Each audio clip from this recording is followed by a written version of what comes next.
Hi there, my name is Carmel Hauck. My student number is T007017193. I am going to calculate my fluid rate and my drip rate for my IV fluid project today.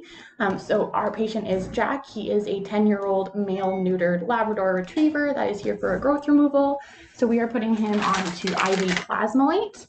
And since he is over 10 kilograms, we are going to be using a macro drip set. So our macro drip sets are 10 drips per milliliter. So to calculate our fluid rate, we are using 5 milliliters per kilogram per hour as our fluid rate. So all we do to calculate that is take our weight, which is 33.6 kilograms, and we multiply it by 5, which gives us 168 milliliters per hour as our fluid rate. And then to calculate our drip rate, we are going to take that and multiply it into the drips and then divide it to the minute and then to the second.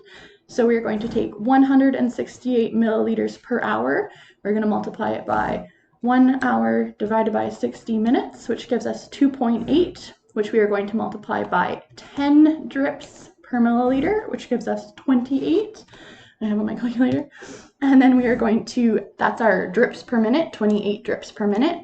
So we divide by 4 to get 7. So 7 drips per 15 seconds will be his drip rate. So those are my calculations.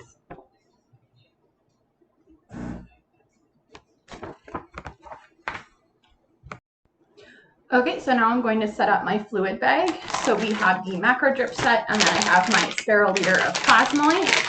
So all we do is we take the plasmolate out of our bag here, and then we take our macro drip set, and you take the paper off of it. And then the portions of the line that we want to keep sterile are the spike and this portion here on the bag. So to connect them, we just take off both of the ends, spike the bag, and then we're going to flip it over and let our chamber fill. And I'm going to hang it up on my IV pole here. So there is fluid into my chamber, and now we're going to run it out and run the line to make sure that there's no bubbles. So we put it into our sterile bag here, unroll my clamp, and then we're just going to let the fluid come down into our line. And then you just want to put your port upside down, make sure there's no bubbles in that port, and then you can clamp it back off. And it is still sterile and ready for our procedure. So we'll hang it up and then we will attach it to our patient. And now we're going to label the bag as well. So we're going to put the patient's the patient's name, the date, and our initials as well.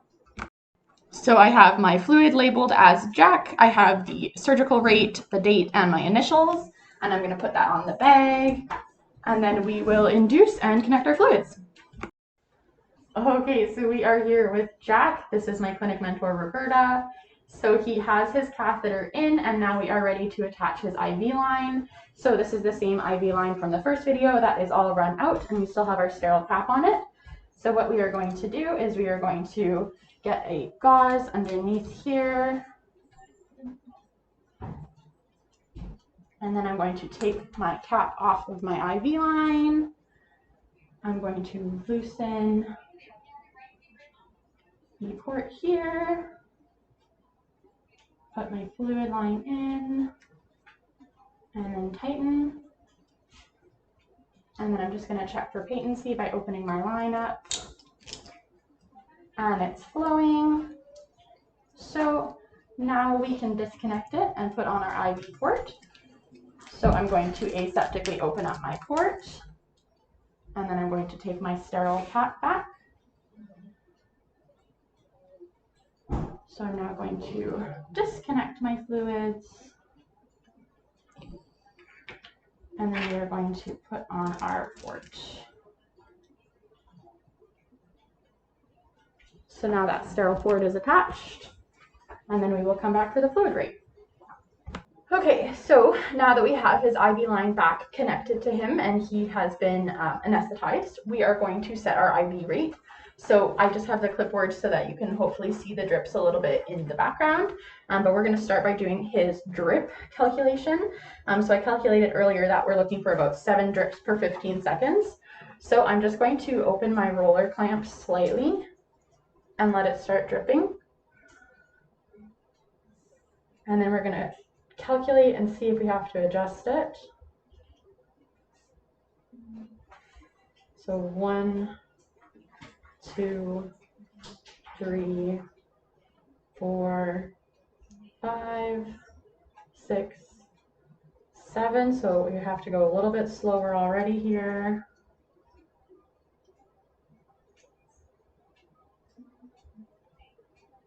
1, 2, 3, 4, 5, 6, 7. Okay, so we're 1 drip too many, so just a tiny bit slower.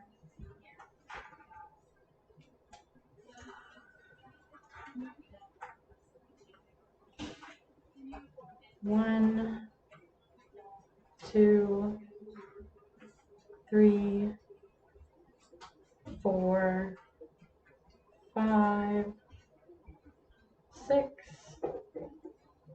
and 7. That's perfect. So this is currently 7 drips per 15 seconds, which is his calculated surgical rate. And now I'm going to put him into the pump, and we are going to set his rate on the pump. So it goes in this direction, and you clamp it, turn it on, and then you can open your roller clamps and any other clamps that are clamped. And his rate is 168 mils. So rate is 168. And then we're going to start him just with an hour. So 168 mils for my volume as well. Press OK, press OK. And now it's running. So that was our drip rate and our IV rate. So in the case of overhydration, some of the things you want to be watching for are harsh or increased lung sounds, dyspnea, nasal or ocular discharge, edema, and or chemosis, so swelling of the mucous membranes or the eyes. And then in order to see how much you've gotten out of your bag, for the gravity method, you can weigh your bag, and each mil is 1 gram. So you just weigh the bag before and weigh the bag after, and you subtract what you used. Or you can use the gradations on the side of the bag to see how much has been taken out. And then if it's been in a pump, you can click through the settings and see the total volume infused, and that is how much your pet received. Hi there, my name is Carmel Hauck. My student number is T007017193. My clinic mentor, Roberta, is right here. She's just monitoring the anesthetic for Mina. So this was our dental. We are going to be giving it a sub-Q bolus before it wakes up, just because we can't keep her on IV fluids due to her demeanor. So I'm going to see what her hydration or her dehydration status is. So I'm going to take her scruff and I'm going to give it a twist. And the twist immediately disappears and the skin tint is present for less than 2 seconds. I'm going to check her eyes. She was under anesthetic, so she has eye lube in her eyes. However, they don't appear sunken and they appear to be moist. And then same thing with her mucous membranes. She is pink and their CRT is less than 2 seconds.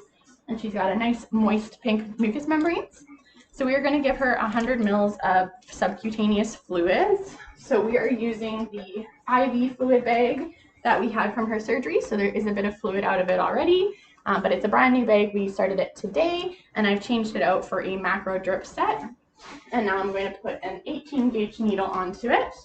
So I have my sterile end and my 18 gauge needle.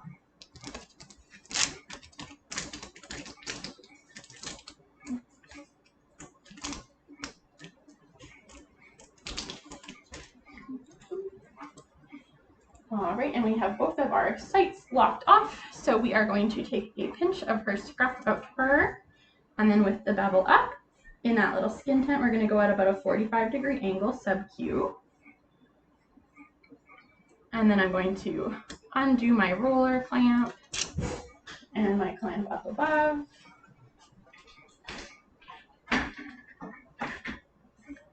So it is dripping.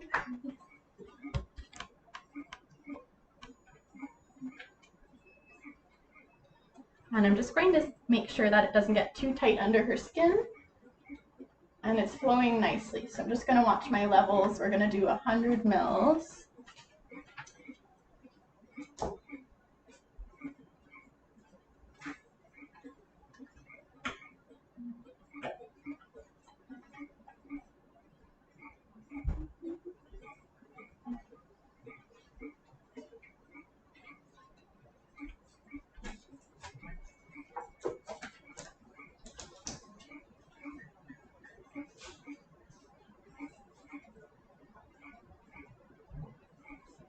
So we're almost there.